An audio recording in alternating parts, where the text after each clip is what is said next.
লোকে ভাবছে লোকটা শেষ হয়ে গেছে। গতবারের নির্বাচনে আমার স্থান পরিবর্তনের জন্য রেজাল্ট নেগেটিভ হয়েছে। দিলীপ ঘোষের জীবনে আপনি বলছেন আপ ডাউন হয়েছে, পার্টির জীবনে হয়, সমাজে হয়, দেশের হয়। শুভেন্দুদার সাথে এই যে সম্পর্ক আপনার, এবং আমরা জানি যে মাঝখানে একটা চির ধরেছিল, ব্যাপারটা কি কিছুটা হলেও নর্মাল হয়েছে? যখন সাময়িক বড় প্রোগ্রাম হয়েছে, আমাদের ডাকা হয়েছে, এসেছি। আপনি বলছেন যে বড় সভা হয়েছে, আপনাকে বলা হয়নি, আমাকে বলা হয়নি, আমি যাইনি। একটা ক্রিটিসিজম বিজেপির বিরুদ্ধে বারবার উঠে আসে, সেটা হচ্ছে নেতৃত্বের অভাব। এটা ঠিকই যে গত 5 বছর ধরে আসানুর রেজাল্ট আমরা করতে পারিনি। আমাদের রেজাল্টের গ্রাফ নিচে নেমেছে, যে আমাদের পার্টি কর্মীরা খুব ক্ষতিগ্রস্ত হয়। বাড়িঘর ভেঙেছে, দোকানপাট ভেঙেছে, লুট করেছে। কর্মীরা ভাবছে আবার কাজ করতে বেরোলে আবার কেস হবে, মার হবে। বলছে আমাকে দাদা, এই ভয়টাও মনের থেকে বার করতে হবে। কেউ বিশ্বাস করেনি যে আমরা 18টা সিট পাবো, গোনার আগে 19-এ।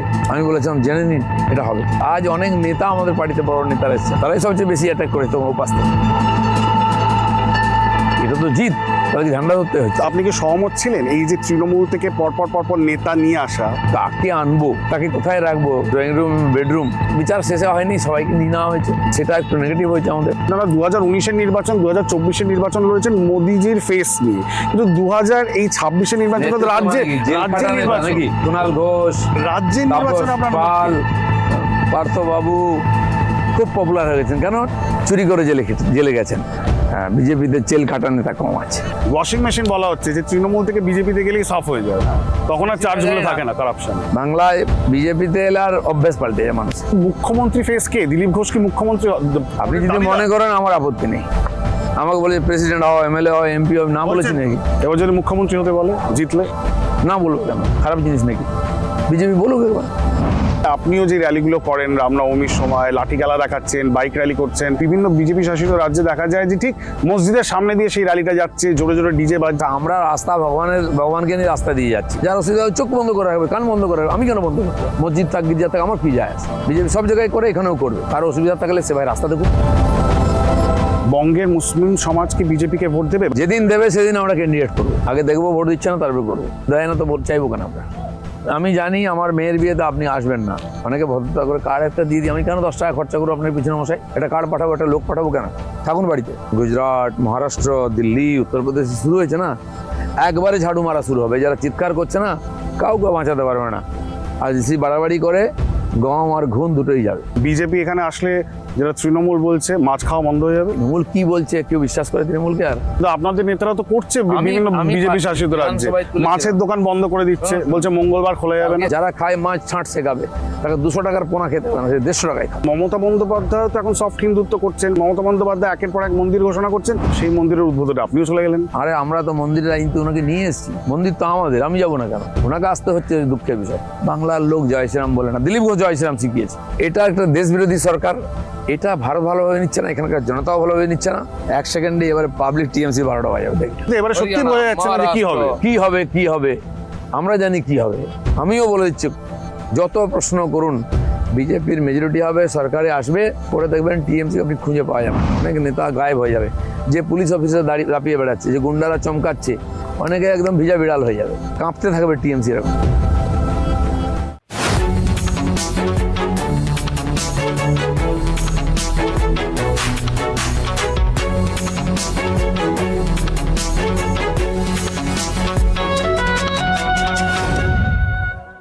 নমস্কার, আজ তাক বাংলায় আপনাদের সবাইকে স্বাগত। আমি ইন্দ্রজিৎ রয়েছি আপনাদের সামনে, এবং এই ভোট বাজারে আমরা কিন্তু বেরিয়ে পড়েছি আমাদের ইলেকশন ক্যাম্পেইন কভারেজ নিয়ে। স্টুডিওর বাইরে আমরা বেরিয়ে পড়েছি, বুঝতেই পাচ্ছেন, ভোটের সিজনে, ভোটের মরশুমে রাজনৈতিক নেতাদের ধরার সবচেয়ে ভালো উপায় হলো মাঠে ময়দানে ক্যাম্পেইনের মধ্যে। এবং এমন একজন মানুষের সাথে আমরা রয়েছি যাকে কিন্তু 365 দিন আপনারা ঘুম থেকে উঠে সকালবেলা যদি ইকো পার্কে এসে পৌঁছন, ময়দানে দেখতে পাবেন। এটাতে খুব একটা ডিফিকাল্ট কোনো গেস নয়। আমাদের সাথে রয়েছেন দিলীপদা। অনেক অনেক স্বাগত। সকাল 6টার সময় আমরা চলে এসেছি। নেতাদের ইলেকশনের সময় আকচার বেশ সকাল সকাল বেরিয়ে পড়তে দেখা যায়, কিন্তু আপনি তো 365 দিনই মাঠে নেমে পড়েন। আমার এটা অভ্যাস, নির্বাচন হোক না হোক, এটা ছোটোবেলা থেকে অভ্যাস। সকালে উঠে যাওয়া, রাস্তাঘাটে ঘোরাঘুরি করা, এক্সারসাইজ করা, লোকের সঙ্গে গল্প সল্প করা, চা খাওয়া, সেই রুটিন চলছে। সারা বছরের জনসংযোগটা থাকে এই শরীরচর্চার মধ্যে দিয়ে। হ্যাঁ, সবসময় থাকে, আমিও ঠিক থাকি সেই জন্য। দিলীপদা, 2000 যদি আমি ধরি 2014 আপনি এসেছেন মানে সক্রিয় রাজনীতিতে আরএসএস থেকে, 2015 থেকে 2025 এই এক দশক বাংলার রাজনীতিতে বলা যেতে পারে আপনার একটা মিটিওরিক রাইজ।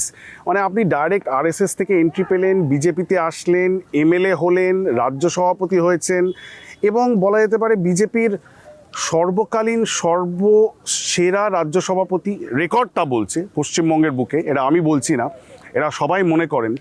সেই দিক থেকে দেখতে গেলে বিগত 5 বছর দিলীপদা আপনার সময় খুব একটা ভালো যায়নি। 2021 নির্বাচনের 77টা সিট, অনেকে বলে যে বিজেপির ওটা ভরাডুবি হয়েছে, কিন্তু যদি সঠিকভাবে দেখা হয় 3 থেকে 77 এটা একটা রেকর্ড। কেউ জিত বলেন, কেউ হার বলেন। সেই দিক থেকে দেখতে গেলে 2021 পর আপনার রাজনৈতিক ক্যারিয়ারেও কোথাও গিয়ে একটা আমরা ডাউনস্লাইড দেখলাম। আবার আপনি খড়গপুর ফিরে পেয়েছেন এবং সবচেয়ে বড় কথা বৃত্ত কোথাও যেন সম্পন্ন হলো। যেই দিলীপ ঘোষকে মনে হচ্ছিল প্রায় বিজেপির অন্দরে ব্রাত্য, সেখানে প্রধানমন্ত্রী মোদী এগিয়ে এসে আপনাকে ব্রিগেড প্যারেড গ্রাউন্ডে কি বললেন একটু বলুন তো। দেখুন, পার্টি আমাকে একজন কর্মী হিসাবে কাজ দিয়েছে, যখন যে কাজ দিয়েছে আমি চেষ্টা করেছি। আমার মতো হাজার হাজার কর্মী পার্টিতে আছেন, তাদেরকেও পার্টি সবাইকে দায়িত্ব দেয়, কাজ দেয়, যে যেভাবে পারে করে। সবাই সমান সাফল্য পায় না। কর্মীদের ভালোবাসা, বিশ্বাস, সাধারণ মানুষের বিশ্বাস জিতে তখন আপনাকে সফল হতে রাজনীতিতে, সেটা আমি করার চেষ্টা করেছি। যেন পার্টি পরপর আমাকে দায়িত্ব বাড়িয়ে দিয়েছে, এমএলএ করেছে, এমপি করেছে, রাজ্য সভাপতি, কেন্দ্রের সহসভাপতি, তো আমি সেগুলো করার চেষ্টা করেছি। তো একটা পর্যন্ত হয়েছে, গতবারের নির্বাচনে আমার স্থান পরিবর্তনের জন্য রেজাল্ট নেগেটিভ হয়েছে। তারপর থেকে আমার কোনো দায়িত্ব নেই। আর 2 বছর ধরে আমি সাধারণ কর্মী হিসেবে সবার সঙ্গে থেকে কাজ করছি। তো কি আছে, ক্ষমতায় না থাকলে লাইমলাইটে আসেন, লোকে ভাবছে লোকটা শেষ হয়ে গেছে। আমি তো আমার কাজ থেকে সরে যাইনি। এবার পার্টি ডিসিশন নিচ্ছে কাকে কি কাজ দেবে। এবার আমাকে ইলেকশন লড়তে বলেছে, আমি আবার লড়ছি। আর প্রধানমন্ত্রীর সঙ্গে তো যখন থেকে পার্টিতে এসেছি আমাকে সভাপতি বানিয়ে দেওয়া আছে, সেই 15 সাল থেকে। তো তখন থেকে ওনার সঙ্গে যোগাযোগ। আগে উনি গুজরাটে কাজ করেছেন, আমি বাংলায় আন্দামানে কাজ করেছি, ফলে আমার সঙ্গে সেভাবে পরিচয় হয়নি, জানতাম পরস্পরকে। পরে দেখা হয়েছে কোনো প্রচারক বৈঠকে, উনি খোঁজ নিয়েছেন যখন আমার নাম এসছে। তো উনি ওকে করার পরে আমাকে প্রেসিডেন্ট করা হয়েছে। তারপরে তো একই ডায়াসে বসতে হয়েছে, ভাষণ দিতে হয়েছে, রাজনীতিটা শিখেছি ওনার সামনে দাঁড়িয়ে। অমিত ভাই প্রেসিডেন্ট ছিলেন, তার কাছ থেকে বেশি সময় ঘনিষ্ঠতা, 1-2 দিন থাকতেন, বৈঠক হতো, সঙ্গে থাকতাম।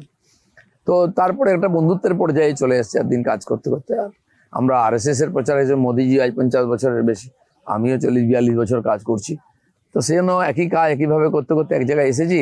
সুখ দুঃখের ভালো মন্দের খবর, যখন কোনো সমস্যা হয়েছে, আমার একবার স্পাইনাল কর্ডে অপারেশন হয়েছিল, তার 2 মাস পরে দেখা হয়েছে। প্রথম উনি হেলিকপ্টারে জিজ্ঞেস করেন, क्या दिलीप ठीक है तुम्हारा सब, অপারেশন হতা। তো আর সবচেয়ে বড় কথা, এত মনে রাখতে পারেন, প্রত্যেকটি কর্মীর সম্বন্ধে এত খোঁজখবর রাখেন, এটা একটা বিরাট পাওনা। এই জন্য আমরা মোটিভেটেড।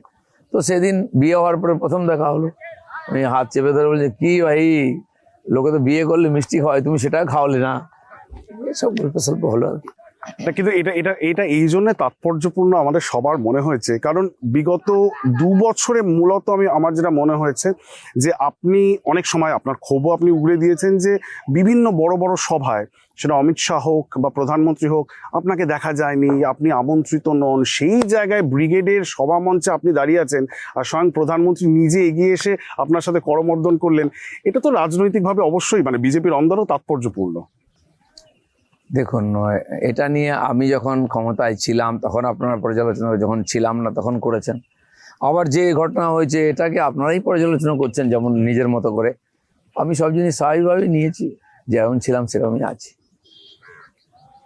দিলীপদা, এই যে 2026-এর নির্বাচন আপনার জন্য একটা মিলফলক কি হতে চলছে না? কারণ আপনাকে আপনার সিট থেকে, খড়গপুর থেকে, যেই সিটে আপনি ওই একটা রেকর্ড ইলেকশন, মানে জ্ঞানপাল শোভন সিং এতদিন ধরে জিতে আসছিলেন, তাকে আপনি হারালেন, মানে মহিরুহের পতন। তারপর আপনি মানুষ ভূঁইয়াকে হারিয়েছেন। মানে এই ধরো পর পর, মানে দিলীপ ঘোষকে বলা হচ্ছিল মানে জবে থেকে বাংলার রাজনীতিতে এসেছেন একটার পর একটা সাকসেস, একটার পর একটা সাকসেস। কোথাও গিয়ে কি 2 বছর, 2.5 বছর, 3 বছর যাই বলুন, একটা রোড ব্লক আপনার ক্যারিয়ারে আসলো। সেই সময়টা আপনার মানসিকতাটা কি ছিল, কি ভাবছিলেন? না দেখুন, পার্টি দাঁড়িয়েছে, পার্টি এগিয়েছে, সফল হয়েছে, আমরা সফল হয়েছি, আমাদের লোকে চিনেছে, আমি কেন, আমার মতো অনেক কার্যকর্তা আজকে এমএলএ এমপি হয়েছেন, বিজেপির নেতা খুঁজে পাওয়া যেত না, আমাদেরকে মিটিংয়ে ডাকা হতো না, আজ পার্টি দাঁড়িয়ে গেছে, প্রতিষ্ঠিত হয়ে সবার সম্মান বেড়েছে। আমি নেতৃত্বে ছিলাম, সাহেবের ফোকাসটা আমাদের দিকে আপনারাই করেছেন, দিলীপ ঘোষ চলতো। তো আমি যখন নেতৃত্ব সরেছি, অন্য কেউ এসছেন, তার দিকে ফোকাস গেছে, কারণ বাকিরা হারিয়ে গেছে নাকি? আমরা আছি বলে নিচে পার্টি দাঁড়িয়ে আছে, আমার মতো লক্ষ লক্ষ কার্যকর্তা, আর তারাই সম্পদ পার্টির। আর পার্টি যখন যে কাজ দেয় আমরা সেটা করবো। আর মাইল ফলক আমার জন্য নয়, এবারে বিজেপির জন্য মাইল ফলক, পশ্চিম বাংলার জন্য মাইল ফলক। গতবারে খুব পরিশ্রম করে লড়াই করে যেটা আমরা অর্ধেকটা করেছিলাম, সাফল্য অর্ধেক এসেছিল। হ্যাঁ, এটা ঠিকই, লোককে আমরা স্বপ্ন দেখিয়েছিলাম, লোক স্বপ্ন ছিল, কিন্তু ভাবুন তো পৃথিবীর ইতিহাসে কোথায় 3 থেকে 77 হয়েছে, পশ্চিমবাংলায় তো হয়নি, এটা হয়েছে। সেইখানে আমরা দাঁড়িয়ে এবার বাকিটা একটু পিছনে তাকাচ্ছিলাম, কতটা এলাম, ঠিক এসছি কিনা। তার যে প্রস্তুতি গত 5 বছরে, তার ফল এবারে পাবো। পশ্চিমবাংলার রাজনৈতিক পরিবর্তন হবে, আর নির্বাচন এমন হবে, এটা পক্ষ বিপক্ষ সবাই দেখবে, পাবলিকও দেখবে। পাবলিক যেটা চাইছে যে শান্তিপূর্ণভাবে ভোট দিয়ে এখানে পরিবর্তন করুন, তার সমস্ত প্রস্তুতি হয়েছে এবং সেটা হবে। দিলীপ দা, 2021 থেকে 2026-এর মধ্যে এই যে বিজেপির মানে 2021-এর 77টা সিট, তারপর তার আগে 2019-এ ছিল 18টা লোকসভার সিট, এইগুলো সব আপনি যখন আপনার টেনিয়ারে হয়েছে, আপনি যখন রাজ্য সভাপতি ছিলেন। কিন্তু 2021-এর পর দেখুন যতগুলি বাই ইলেকশন হলো, সবকটাতে বিজেপির হার হলো। 2024-এ 18টা ধরে রাখতে পারলেন না, সেটা 12-এ নেমে আসলো। এই যে বিজেপি তার ভোট শেয়ার ধরে রাখতে পেরেছে, কিন্তু সিট শেয়ার কিছুতেই বাড়াতে পারছে না, আপনার অ্যাসেসমেন্ট কি? কেন বিজেপি সেই জায়গাগুলোকে কিছুতেই ওভারকাম করতে পারলো না? আশা তো অনেক ছিল। দেখুন, পার্টির জীবনে আপ ডাউন হয়, দিলীপ ঘোষের জীবনে আপনি বলছেন আপ ডাউন হয়েছে, পার্টির জীবনে হয়, সমাজে হয়, দেশের হয়। আই পাকিস্তান কোথায় চলে গেছে, আমাদের দেশও ডাউন ছিল, উপরে উঠছে। তো যখন আইপিএল খেলা হচ্ছে না, দেখবেন যে প্রতিপক্ষ যখন রান চেঞ্জ করে, গ্রাফ দেখায় রানের, উঠছে নেমে গেল, বা নেমে গেছিল, হঠাৎ দুজন মিলে মেরে রান করে দিল। এই চলতে থাকে, পার্টির নির্বাচনের রেজাল্ট হতেই থাকে। এটা ঠিক যে গত 5 বছর ধরে আসানুর রেজাল্ট আমরা করতে পারিনি, আমাদের রেজাল্টের গ্রাফ নিচে নেমেছে। অনেক নির্বাচনে, সে একদম নিচের স্তর থেকে ত্রিস্তরীয় নির্বাচনে অবস্থা আমাদের রেজাল্ট ভালো হয়নি মনে হয়। সেটা কি কার্যকর্তাদের সেই অসাফল্য থেকে শিক্ষা নিয়ে আমরা এবার এগোচ্ছি। আমার মনে হয় সেটাকে শুধরে রেখে আমরা এগোবো, তাতে কর্মীদের মনেও মনোবলের প্রভাব পড়ে। কিন্তু এবারে সার্বিকভাবে পার্টি খেলছে, উপর থেকে নিচে সবাই মিলে ঝাঁপিয়ে লড়বে, এবং যে যে কারণগুলো প্রশাসনিকভাবে ছিল নির্বাচন কমিশন থেকে অন্যদিকে, যার সুযোগ টিএমসি নিয়েছিল, সেগুলো বন্ধ হয়ে যাবে। কিন্তু আপনি বলছেন পার্টি সবাই একত্রিত হয়ে মানে একটা ইউনাইটেড ফ্রন্ট দেখাবার চেষ্টা। আমি শুভেন্দু অধিকারীর ক্যাম্পেইনে আপনি গেলেন, এবং শুভেন্দু দাও আপনার নমিনেশন ফাইলে থাকলো, আমরা সেই বিষয়টাতে আসবো। কিন্তু এই যে একটা পারসেপশন তৈরি হয়েছে যে আপনি যখন ছিলেন তখন পার্টি কর্মীদেরকে বারবার বিভিন্ন জায়গায় মাঠে ময়দানে নেমে দিলীপ ঘোষ মানে গরম গরম ভাষণ দিয়ে আপনি যে উদ্বুদ্ধ করছিলেন, কোথাও গিয়ে কি আপনার মনে হয় 2021-এর পর পার্টি কর্মীরা কিছুটা হলেও বসে গেছিল, মানে তাদেরকে উদ্বুদ্ধ করা গেল না কেন? আমি সেটা বলতে চাই। 21-এ যে নির্বাচনের পরে হিংসা হয়েছে, আমাদের পার্টি কর্মীরা খুব ক্ষতিগ্রস্ত হয়েছেন। অনেকে বাংলা ছেড়ে চলে গেছেন, চাকরি করছে, হাজার হাজার লোক। সাধারণ মানুষও ভয় পেয়েছে। 70,000 75,000 মানুষ বাড়ি ছাড়া ছিল, বাড়িঘর ভেঙেছে, দোকানপাট ভেঙেছে, লুট করেছে। এই দৃশ্যগুলো চোখের সামনে আছে। সেজন্য কর্মীরা ভাবছে আবার কাজ করতে বেরোলে আবার কেস হবে, মার হবে। বলছে আমাকে, দাদা আবার সেরকম হবে না তো? এই ভয়টাও মনের থেকে বার করতে হবে। তো সেই জন্য প্রস্তুতি যা যা করার যেখানে সে আমরা করছি, আর এটা পরিবর্তন হবেই। তো সবসময় একদম একরকম চলবে এরকম নয়। সেই যেগুলো ভুল ত্রুটি বা দুর্বলতা, সেগুলো দূর করেই আমরা এগোচ্ছি সামনে। কিন্তু গরম গরম যে নিদানগুলো আপনি দিতেন, তখন মনে হয়েছে, তখন আমি কেন, আমাদের পার্টি তো ছিলই না, অন্য পার্টি যেগুলো ছিল, সিপিএম কংগ্রেস বিরোধী দল ছিল, আমি বিধানসভায় ছিলাম, ওদেরও 70 72 75 ছিল, আমাদের যেটা এখন আছে এককভাবে। তো আমিও দেখেছি, ওরাও ভয়ে চোখে চোখ রেখে কথা বলতে পারতো না।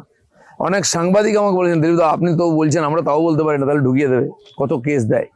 তো তখন আমার মনে হচ্ছে যে সমাজের মধ্যে যে ভয় আছে, এই ভয় দূর করতে হবে। তো দূর তো ভাষণ দিয়ে হবে না, এগোতে হবে। আমাকে ঢুকতে দিত না, আমি জোর করে ঢুকতাম। প্রতি সপ্তাহে গাড়ি ভাঙতো, আমার উপর অ্যাটাক হতো।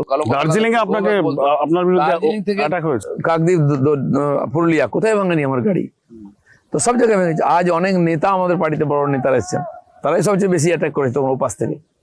এটা তো জিত, তাদেরকে ঝান্ডা ধরতে হচ্ছে।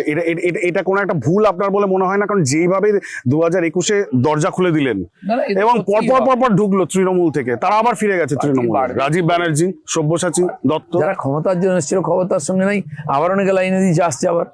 এ তো রাজনীতিতে হবেই, এটা আপনি ইগনোর করতে পারেন না।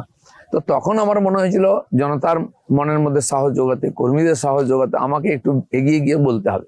তো আমি স্টেপ আউট করে খেলতাম, তার ফল হয়েছে হাজার হাজার যুবক আমাদের। কিন্তু আপনি কি সহমত ছিলেন এই যে তৃণমূল থেকে পরপর নেতা নিয়ে আসা?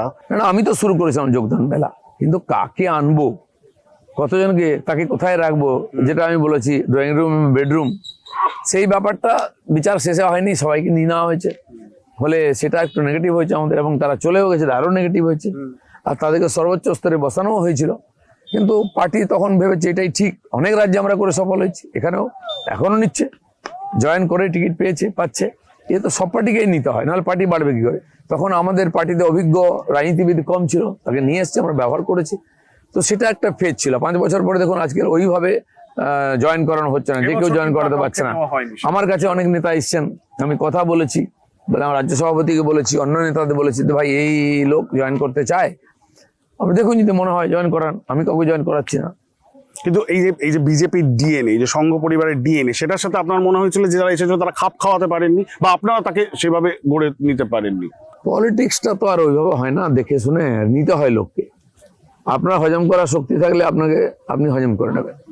তো যতটা আমাদের শক্তি ছিল হজম করেছি, বেশি খেয়ে ফেললে একটু গন্ডগোল হয়, বদহজমের সমস্যা হয়েছে। কিন্তু শুভেন্দু অধিকারী এসেছেন এবং তার উপর যথেষ্ট আস্থা রাখছে কেন্দ্রীয় নেতৃত্ব। 2021, 2024 এবং 2026 নির্বাচনেও দেখছি যে তিনি খুব গুরুত্বপূর্ণ একটা রোল প্লে করছেন, এবং প্রতি মুহূর্তে অমিত শাহ যিনি ফোকাস দিয়েছেন পশ্চিমবঙ্গের ওপর, তার সাথে প্রতি মুহূর্তে লিয়াজও করে চলছেন। তো ওই জায়গাটাতে মানে তিনিও তো তৃণমূল কংগ্রেস থেকে এসেছেন। বাবু বা মুকুল রায়ের মতো লোকেরা, যারা খুবই অভিজ্ঞ প্রতিষ্ঠিত নেতা, কাজ করেছেন, দেখিয়েছেন, ক্ষমতায় থেকেছেন, সব ধরনের অভিজ্ঞতা আছে, এই ধরনের লোক তো লাগে পার্টি ক্ষমতায় আনতে গেলে। তাকে আমরা এনেছি, তাকে যোগ্য জায়গায় দিয়েছে, তারা কাজও করে দেখিয়েছেন, করছেনও। বাকি কি আছে, একটা লোক সব করে দিলাম হয় না। দিলীপ ঘোষ একা করে দেবে বা শুভেন্দু অধিকারী একা করে দেবে, তার জন্য পার্টি আছে। পার্টির মধ্যেও এই মানসিকতা তৈরি করতে সময় লাগে, বাইরের লোককে স্বীকার করার, সেও সমস্যা থাকে, অনেকটা কমেছে। তো এবার সেই তাদের সহযোগিতা নিয়ে আমাদের পরিবার এখন সবাইকে নিয়ে লড়বো, আমরা জিতবো। কিন্তু দিলীপ দা, অনেকে যারা বলেন, মানে অ্যাটলিস্ট বিজেপির যারা পুরনো কার্যকর্তা, তাদের মুখে আমরা অনেক সময় শুনতে পাই যে আরে এটা তো তৃণমূল কংগ্রেস থেকেই এসেছেন শুভেন্দু অধিকারী, তার আমলেই তো আমাদের অত্যাচার হয়েছিল, সুতরাং লড়াইটা আমরা কি করে লড়বো? এটা কোথাও একটা কি অন্তরায় হতে পারে দলের ক্ষেত্রে? না, অন্তরায় হলে পার্টি এগুলো কি করে, এগুলো হলে কি হতো, এই ধরনের প্রশ্নের তো কোনো উত্তর হয় না। উনি না হলে কি হতো, উনি এসেছেন, তাকে নিয়েছি, তাকে আমরা কাজে লাগিয়েছি। একজন এরকম ডজন নেই তাকে নিয়ে এসেছি। আপনি মন্ডল স্তর, বুথ স্তর পর্যন্ত আছেন, কাজ করছেন তারা ভালোভাবে, তো সে লাভটা আমরা নেবো। তো সেই জন্য এটা রাজনৈতিক বাধ্যবাধকতা, আপনাকে নিতেই হবে, করতে হবে, এগোতে হবে। তো অনেকে ভাবছেন ওই ইলেকশন আমরা জিতেই যেতাম, আরেকটা ইলেকশনে জিতবো আমরা, 5 বছর আর বেশি সময় দিয়েছি। দিলীপ দা, শুভেন্দুদার সাথে এই যে সম্পর্ক আপনার, এবং আমরা জানি যে মাঝখানে একটা চির ধরেছিল, এই 2024 নির্বাচনের আগেও আমরা দেখেছি সেটা একটা পিকে গেছিল। আজকে যখন আবার নতুন করে আপনারা হাত মেলাচ্ছেন এবং কেন্দ্রীয় নেতৃত্ব বারবার সবাইকে সংঘবদ্ধ করার চেষ্টা করছে, আপনার নিজস্ব অ্যাসেসমেন্ট এই সম্পর্কটা সম্বন্ধে, ব্যাপারটা কি কিছুটা হলেও নর্মাল? দেখুন, পার্টি সমস্ত প্ল্যানিং করে, কে কোথায় যাবে, কার সঙ্গে থাকবে। আমাকে বলা হয়েছে হলদিয়ায় যেতে, আমি গেছি। ওনাকে বলা হয়েছে খড়গপুরে এসে সবার সঙ্গে থাকতে, উনি এসেছেন। মাঝখানে এই ধরনের প্রোগ্রাম ছিল না, যখন সাময়িক বড় প্রোগ্রাম হয়েছে আমাদের দেখা হয়েছে, এসেছি। আপনি বলছেন যে বড় সভা হয়েছে, আপনাকে বলা হয়নি, আমাকে বলা হয়নি, আমি যাইনি। তো যারা নেতৃত্ব দিয়েছেন তাদেরকে তো জায়গা করে দিতে হবে। দিলীপ ঘোষ তো আছে বিজেপিতে, বিজেপি থাকবে, দিলীপ ঘোষ থাকবে। কর্মীদের মনে কনফিউশন নেই। যারা সবসময় কনফিউজ থাকে তারা কনফিউজ করার চেষ্টা করে, কিছু লোক করেছিল। কিন্তু বিজেপি ঠিক রাস্তায় আছে, যারা এর সঙ্গে অ্যাডজাস্ট করে থাকতে পারবে তারা থাকবে, নাহলে আজও কালো আলাদা হবে। হয়েছে অনেক লোক, যদি মনে হয় যেতেই পারে, এই ব্যাপারে কেউ গ্যারান্টি দিতে পারে না। কিন্তু বিজেপি সারা ভারতবর্ষে এইভাবে এগিয়ে গিয়ে সফল হয়েছে।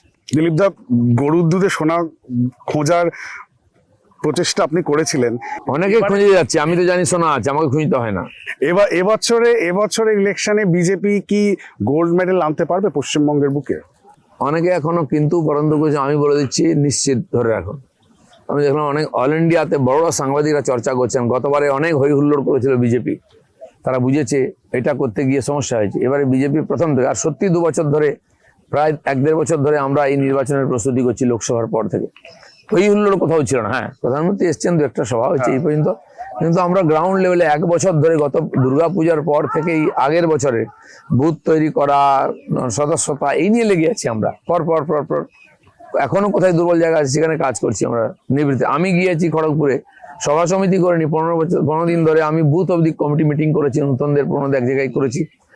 তো ফাঁক ফোকর দূর করে এগোচ্ছি, এবং পশ্চিমবঙ্গ যে পরিস্থিতিতে এগোচ্ছে, পঞ্চায়েত ইলেকশনে লুটপাট, নমিনেশন করতে দেবে না, কর্পোরেশনে তাই, আজ এমএলএ ইলেকশনে নমিনেশন করতে দেওয়া হচ্ছে না, কর্মীকে ক্যান্ডিডেটকে মেরে হসপিটালে পাঠিয়ে দেওয়া হচ্ছে। তো এটা আমরা শুধু নয়, কমিশনও দেখছে, কোর্টও দেখছে। সেই জন্য এটা একটা দেশবিরোধী সরকার। পশ্চিমবঙ্গ মনে হচ্ছে ভারতের বাইরে, সংবিধানের বাইরে। এটা ভারত ভালোভাবে নিচ্ছে না, এখানকার জনতাও ভালোভাবে নিচ্ছে না, আর যারা পরিচালনা করছেন নিচ্ছেন না। সেখানে নির্বাচন এমন হবে সারা দেশ দেখবে, রেজাল্ট দেখবে। বিহারে রেজাল্টের 1 সপ্তাহ আগে পর্যন্ত কেউ বুঝতে পারেনি যে বিজেপি এরকম ল্যান্ডস্লাইড ভিক্টরি করবে। হয়েছে কিনা? উড়িষ্যায় প্রত্যেক বছর একসঙ্গে নির্বাচন হয়, লোকসভায় আমরা, বিধানসভায় ওরা যেতে, সাট করে পাল্টে গেল। সত্যি তো এবারে সত্যি বোঝা যাচ্ছে না যে কি হবে কি হবে। আমরা জানি কি হবে। আমিও বলে দিচ্ছি, যত প্রশ্ন করুন, বিজেপির মেজরিটি হবে, সরকারে আসবে, সপ্তাহখানেকে পরে দেখবেন টিএমসি আপনি খুঁজে পাওয়া যাবেন না। অনেক নেতা গায়েব হয়ে যাবে, যে পুলিশ অফিসার দাঁড়িয়ে দাপিয়ে বেড়াচ্ছে, যে গুন্ডারা চমকাচ্ছে, অনেকে একদম ভিজা বিড়াল হয়ে যাবে, দিদিমণির চিৎকারটা বাড়বে। কিন্তু মানে এই মুহূর্তে আপনি বলছেন মুখ্যমন্ত্রী যেভাবে আপনাদেরকে প্রতি মুহূর্তে আক্রমণ করছেন, তারা তো বলছেন যে এই লড়াইটা বিজেপির সংগঠন নেই বলে তারা election commission, CBI, ED, NIA সবকটাকে অ্যাকশন নামিয়ে দিচ্ছে। সংগঠন নাই তো 77 জিতে গেলাম সিট আমরা। 18 সাল থেকে আমরা জেতা শুরু করেছি, তখনই 40% ভোট পেয়েছি পঞ্চায়েতে। নমিনেশন করতে দেওয়া হয়নি, গুনতে দেওয়া হয়নি, গোনার পরে জেতার পরে এখানে থাকতে দেওয়া হয়নি। আমি তো সাক্ষী। বিহার, ঝাড়খণ্ড, উড়িষ্যা এতে নিয়ে রেখেছে, আসামে পর্যন্ত 2100 ক্যান্ডিডেট জেতার পরে রেখেছিলাম, যতক্ষণ না বোর্ড গঠন হয়েছে। এই পুলিশ ধরে ধরে জয়েন করেছিল ওদেরকে টিএমসিতে। তো তখন এক একটা জেলাতে 40% ভোট পেয়েছি আমরা। 1 বছর পরে 40% পার করেছি পার্লামেন্টে। তখন সংগঠন খাড়া করে দিয়েছি আমরা। সেটা বুঝতে সময় লেগেছে আমাদেরকে। কেউ বিশ্বাস করেনি যে আমরা 18টা সিট পাবো, গোনার আগে 19-এ। আমি বলেছিলাম জেনে নিন এটা হবে।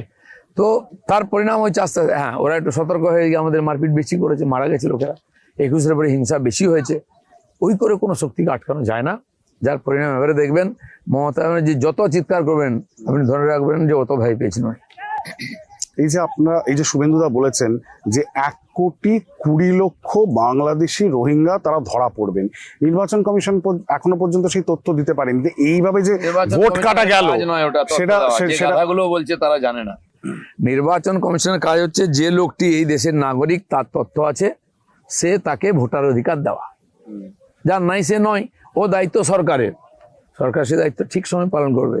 আসাম, গুজরাট, মহারাষ্ট্র, দিল্লি, উত্তরপ্রদেশে শুরু হয়েছে না, একবারে ঝাড়ু মারা শুরু হবে। যারা চিৎকার করছে না, কাউকে বাঁচাতে পারবে না।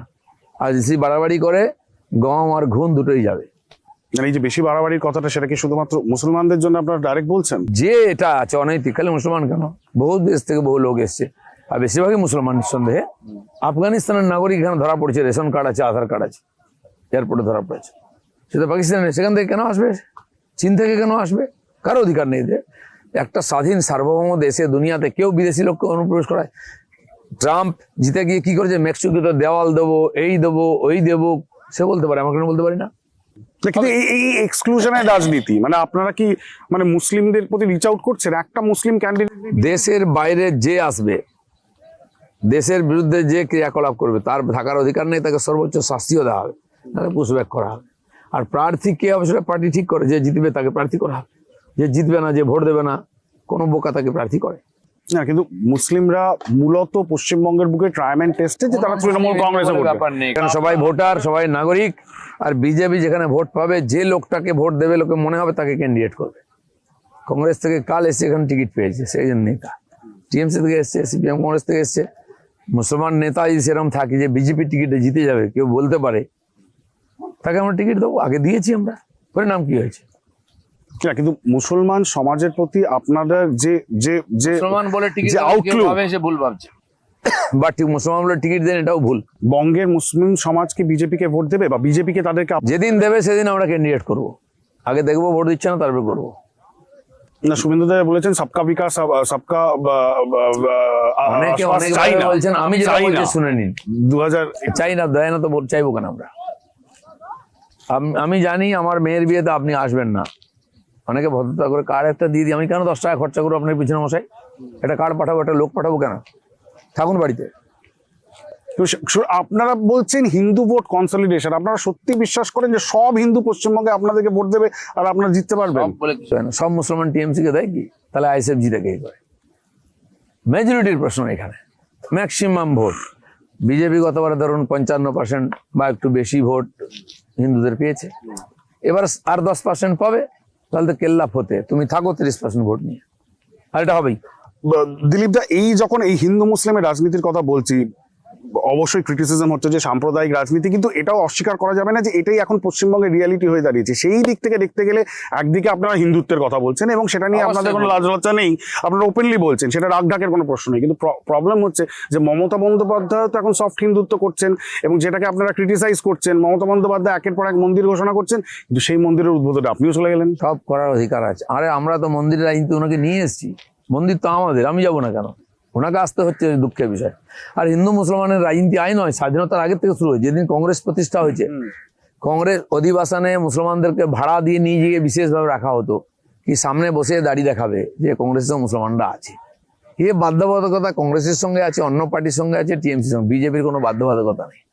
এই দেশের নাগরিকদের আমরা কাজ করব, তাদের কাছে ভোট চাই, যে দেবে ওয়েলকাম, কিন্তু কাজ তো সবার জন্য। বাড়ি ঘর গ্যাস তো মুসলমানদেরকে আমরা দিয়েছি। সরকারে আসার পরে আমরা সবার জন্য আছি, সবকা সাথ সবকা বিকাশ। ভোট জেতার জন্য যে আমাকে ভোট দেবে তার জন্য আছি। কিন্তু কেন মানে আপনাদেরকে মুসলমানরা ভোট দেন না কেন? এটা ওদের জিজ্ঞেস করুন না, আপনার আমার কিছু যায় আসে না। দিল না দিল, ওদের বাদ দিয়ে 21টা রাজ্যে ক্ষমতায় আসতে পারি, 22তম পশ্চিমবাংলায় মুসলমান ভোট ছাড়া ক্ষমতায় আসবো। কিন্তু এই যে আপনিও যে র্যালিগুলো করেন রামনবমীর সময়, লাঠি খেলা দেখাচ্ছেন, বাইক র্যালি করছেন, এবং বিভিন্ন বিজেপি শাসিত রাজ্যে দেখা যায় যে ঠিক মসজিদের সামনে দিয়ে সেই র্যালিটা যাচ্ছে, জোরে জোরে ডিজে বাজছে। এই যে হিন্দুদেরকে নিজেদেরকে অ্যাসার্ট করতে হচ্ছে, এই এখানে তো হিন্দুরাই মেজরিটি, হিন্দুরা তো মেজরিটি। হিন্দুরা যদি মসজিদ বানায়, হিন্দুর মসজিদের সামনে দিয়ে যাবে, গির্জার সামনে দিয়ে, রাস্তার উপরে কার কি আছে দেখা। আমরা রাস্তা ভগবানকে নিয়ে রাস্তা দিয়ে যাচ্ছি, যার অসুবিধা চোখ বন্ধ করে রাখবে, কান বন্ধ করে রাখবে, আমি কেন বন্ধ করতে যাবো? মসজিদ থাক গির্জা থাক, আমার কি যায় আছে? বিজেপি সব জায়গায় করে, এখানেও করবে। কারো অসুবিধা থাকলে সে ভাই রাস্তা দেখুক। কিন্তু বিজেপি এখানে আসলে, যেটা তৃণমূল বলছে, মাছ খাওয়া বন্ধ হয়ে যাবে। তৃণমূল কি বলছে? কেউ বিশ্বাস করে তৃণমূলকে? আর কিন্তু আপনাদের নেতারা তো করছে বিভিন্ন বিজেপি শাসিত রাজ্যে, মাছের দোকান বন্ধ করে দিচ্ছে, বলছে মঙ্গলবার খোলা যাবে না। সেজন্য মাছের দোকানে আমি দাঁড়িয়েছিলাম গিয়ে, হ্যাঁ দেখলাম তো। আমি প্রশ্ন করেছিলাম বিধানসভায় থাকাকালীন, চিফ মিনিস্টার নিজে ছিলেন। আমি পশ্চিমবাংলায় আমরা সবাই মাছ খাই, পশ্চিমবঙ্গ আজ পর্যন্ত কেন সাফিসিয়েন্ট হতে পারলো না মাছে স্বাবলম্বী? কেন অন্ধ্রপ্রদেশ থেকে মাছ আনতে হয়, ডিম আনতে হয়, মাংস আনতে হচ্ছে? মাছ খাবেন আপনি, কেন উৎপাদন করবেন না? বাংলাদেশ মাছ দিতে যায়, কেন আনতে দেবেন না? এত জলা পড়ে আছে, কেন চাষ করতে দেবেন না? দখল করে রাখছেন। ভারতীয় জনতা পার্টি ক্ষমতা এলে পশ্চিমবঙ্গকে মাছ উৎপাদনে স্বাবলম্বী করবে। আমরা অন্ধ্রপ্রদেশে মাছ পাঠাবো, যে বাঙালিরা গেছে উত্তরাখণ্ডে, উত্তর তাদেরকে মাছ পাঠাবো না, এখানকার খাও, পাবদা মাছ খাও ওখানে বসে বসে। লোকের কাছে সব ধার করতে হবে, কেন্দ্রের কাছে টাকা, ওর কাছ থেকে ডিম, ওর কাছ থেকে মাছ, ওর কাছ থেকে চাল। কেন? আমরা স্বাবলম্বী করবো, এবং যারা খায় মাছ ছাঁট শেখাবে, তাকে 200 টাকার পোনা খেতে হবে না, সে 150 টাকায় খাবে। সে একদম কোনো নির্ভয়, মানে বিজেপির নেতা হিসাবে আপনি একবারে নির্ভয় দিচ্ছেন বাঙালিকে যে বিজেপি ক্ষমতায় আসলে মাছ মাংস বন্ধ হওয়ার সব সময় নির্ভয় দিয়েছি আমি। আর দিলীপ ঘোষ লোকে বিশ্বাস করে, আমি বলে দিচ্ছি আমি মাছ খাওয়াবো, যেমন ইচ্ছা মাছ খাবেন। সুন্দর মাছের বাজার করে দেবো, ফুটপাতে মাছের দোকান করে দুর্গন্ধ ছড়িয়ে থাকবে চারদিকে, এটা চলবে না। মাছের বাজার সুন্দরভাবে বানিয়ে, আমি খড়গপুরে বানিয়ে দিয়েছি, দেখে আসুন গিয়ে।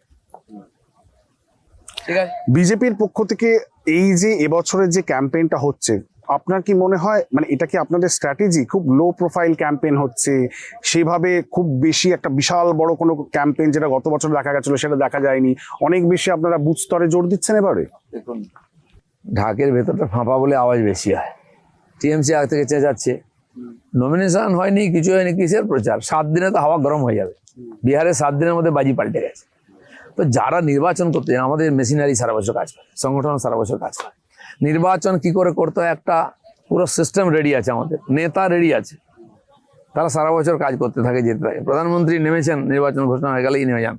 তো দেখুন না কিভাবে অমিত শাহ নামছেন, প্রেসিডেন্ট নামছেন, বাকি মন্ত্রীরা নামছেন, যোগীজি নামবেন, কাঁপতে থাকবে টিএমসি। এরকম পানি পাবে না খুঁজে, আমি বলে দিচ্ছি আপনাকে। 7 দিন পরে আপনি আমাকে জিজ্ঞেস। কিন্তু যেটা বেশিরভাগ সময় আমরা দেখেছি যে এই যে দিল্লি থেকে যে নেতাগুলো আসছে, তৃণমূল তো বড় বহিরাগত, সেটা নয়, ছেড়েই দিন, কিন্তু তারা যে এই ইউসুফ পাঠান বহিরাগত হয় না, শত্রুঘ্ন সিনহা বহিরাগত হয় না, কোন ননসেন্স আছে এরা বলে? কিন্তু এই যে বাঙালির ঘিলু কি শুকিয়ে গেছে নাকি? ওদের কথা বিশ্বাস করবে? এটা প্রধানমন্ত্রী এলে বহিরাগত। একদম, এটা আপনাদের রেটরি। কিন্তু আমার প্রশ্ন হচ্ছে, যখন একটা যোগী আদিত্যনাথ আসেন, তিনি যেভাবে ভাষণ দেন বা যে ভাষায় ভাষণ দেন, সেটা কি রিলেট করতে পারে বাংলার অডিয়েন্স? নাহলে 77 সিট জিতলো বলে এটা করতে পারে বলেই আজকে মমতা ব্যানার্জিকে আটকাতে হয়েছে। পুরুলিয়ায় ভাষণ দেবেন, তাকে হেলিকপ্টার নামতে দেন, তিনি ঝাড়খণ্ড থেকে গাড়ি করে এলেন। সেদিন আলিপুরদুয়ারে সভা ছিল, ইসলামপুরেতে আমি গেছিলাম, আমাদের নতুন সভাপতি মাননীয় নিতিন নবীন এসেছিলেন, তাকে হেলিকপ্টার নামতে দেওয়া না, পাশে বিহার থেকে নেমে 20 কিলোমিটার গাড়িতে এলেন। তো রিলেট না করলে আটকাচ্ছে কেন? আর জেনে রাখুন, যদি যোগীজি যখন নামবেন 1 লাখ লোক তাকে জয় শ্রীরাম বলে স্বাগত জানাবে। বিজেপি বাংলার লোক জয় শ্রীরাম বলে না, দিলীপ ঘোষ জয় শ্রীরাম শিখিয়েছে, জয় শ্রীরাম বলেই ভোট মারবে এবারে। আর বলেছেন 1 সেকেন্ডে 12টা বাজিয়ে দেবে, 1 সেকেন্ডে এবারে পাবলিক টিএমসি 12টা বাজাবে, দেখবেন। দিলীপ দা, একটা ক্রিটিসিজম বিজেপির বিরুদ্ধে বারবার উঠে আসে, সেটা হচ্ছে নেতৃত্বের অভাব। তো এই নির্বাচনটা আপনারা 2019-এর নির্বাচন, 2024-এর নির্বাচন লড়েছেন মোদিজির ফেস নিয়ে, কিন্তু 2026-এর নির্বাচন নেতৃত্ব মানে কি? জেল খাটা নেতা নাকি? কুণাল ঘোষ, রাজ্যের তাপস পাল, পার্থবাবু খুব পপুলার হয়ে গেছেন। কেন? চুরি করে জেলে গেছেন। হ্যাঁ, বিজেপিতে জেল খাটা নেতা কম আছে, সে তারা নেতা নয়। বাংলায় জেল না খাটলে, গায়ে কাদা না লাগলে, গু না লাগলে সে নেতাই হবে না। দিলীপ ঘোষের গায়ে কাদা লাগেনি, দিলীপ ঘোষ নেতা নয়। ওয়াশিং মেশিন বলা হচ্ছে যে তৃণমূল থেকে বিজেপিতে গেলেই সাফ হয়ে যায়, তখন আর চার্জগুলো থাকে না, কারাপশন। বাংলায় বিজেপিতে এলে আর অভ্যেস পাল্টে যায় মানুষের, এটা ঠিক। কিন্তু মুখ্যমন্ত্রী ফেস কে? দিলীপ ঘোষ কি মুখ্যমন্ত্রী? আপনি যদি মনে করেন, আমার আপত্তি নেই। আমাকে বলে প্রেসিডেন্ট হও, এমএলএ হও, এমপি হও, না বলেছি নাকি? হয়েছি, পার্টি বলেছে বলে। এবার যদি পার্টি বলেছে ভোটে দাঁড়িয়েছি। এবার যদি মুখ্যমন্ত্রী হতে বলে, জিতলে? না বলবো কেন? খারাপ জিনিস নাকি? বিজেপি বলুক একবার। বিজেপি বলছে ইলেকশন লড়ো, আমি লাগিয়ে দিচ্ছি ইলেকশন। আমার মেজরিটি দিয়ে পার্টিকে নিয়ে আসা, বাকি পার্টিতে কে মুখ্যমন্ত্রী হবে, কি হবে, পার্টির লোক আছে, এমএলএরা আসবেন, তারা ঠিক করবেন। এটা ঠিক, কেউ না কেউ তো বাংলার থেকেই হবে। আমাদের বাইরের থেকে এমএলএ এমপি আনতে হয় না, বাংলার লোকই নেতৃত্ব করবে এবং বাংলাকে সোনার বাংলা বানাবে। দিলীপ দা, ভবানীপুরের দিকে সবার নজর। শুভেন্দু দা এবার নন্দীগ্রামেও লড়ছেন, ভবানীপুরেও লড়ছেন। এই দুটো সিটে লড়ছেন বলে তৃণমূলের পক্ষ থেকে বলা হচ্ছে যে কনফিডেন্স নেই। আপনার কনফিডেন্স হয়েছে? আমরা যদি নন্দীগ্রামে একবার মুখ্যমন্ত্রীকে হারাতে পারি, আর ভবানীপুরেও হারাতে পারবো। ওটা তো ফিক্সড ডিপোজিট আছেই। একবার ঢুকে পড়েছে ঘরের গুহার মধ্যে, একদম অ্যাটাক করে। উনি এখন পাড়ায় পাড়ায় ঘুরছেন ভোট দিন বলে। এখন আর ওই দিয়ে হচ্ছে না, সমস্ত জায়গায় সভা করতে হচ্ছে ওনাকে। কেন? খুব প্যাঁচে পড়ে গেছে। আমরা চাই হোক লড়াইটা, বাড়িতে ঢুকে মারা উচিত। অভিষেক বন্দ্যোপাধ্যায় আর মমতা বন্দ্যোপাধ্যায় এই মুহূর্তে তৃণমূল কংগ্রেসে দেখা যাচ্ছে ফার্স্ট অ্যান্ড সেকেন্ড, তারাই সবচেয়ে বেশি ক্যাম্পেইন করে বেড়াচ্ছেন। কিন্তু যেই অভিষেক বন্দ্যোপাধ্যায়ের বিরুদ্ধে আপনারা এত ক্যাম্পেইন করলেন এবং চুরির অভিযোগ লাগালেন, তাকে তো আপনার গ্রেপ্তার করার সাহস দেখাতে। অভিষেকের ছেলেও চলে আসবে, নেতা হয়ে যাবে। কারণ ওই কালীঘাট থেকে নেতা বেরোয়, আর কোথাও বেরোয় না। সব এক জায়গা থেকে বেরোলে ওখান থেকে নেতা, আর বাকি সব ওই পোস্ট আর ল্যাম্প পোস্টের ব্যাপার। আমাদের তো মাঠে ঘাটে নেতা তৈরি। দিলীপ ঘোষ জঙ্গলমহল থেকে এসছে, শুভেন্দু অধিকারী এসছে গাঁথির সমুদ্রের ধার থেকে। উত্তর দক্ষিণ বাংলা সব জায়গায় নেতা আছে। কারণ কবে ছেলে হবে নেতা হবে? রাহুল গান্ধী হয়ে গেল ফ্লপ, এখন ভাগনা গানার চেষ্টা হচ্ছে। বিজেপি এত দুর্দশা হয়নি, এরকম করে ধরে একটাকে দাঁড় করে দিয়ে মুখ্যমন্ত্রী বানিয়ে দিন, সেই বাংলা গেছে। কিন্তু দিলীপ দা, কারাপশনের ইস্যুতে লোকে তো প্রশ্ন করছে যে কি হলো, পার্থ চট্টোপাধ্যায় বেলে আউট, জ্যোতিপ্রিয় মল্লিক ইলেকশন লড়ছে, বেলে আউট, সবাই তো বেরিয়ে গেলেন। আর অভিষেক বন্দ্যোপাধ্যায়ের বিরুদ্ধে বলা হয়েছিল গ্রেপ্তার হবে, শুভেন্দু দা বলেছিলেন। এখন কোর্টকে ডেকে নিয়ে আসছেন এসআইআর করতে, পর্যন্ত ভরসা আছে বলে না? কে গেছি কোর্টে? আমরা গেছি, মমতা ব্যানার্জি গেছে।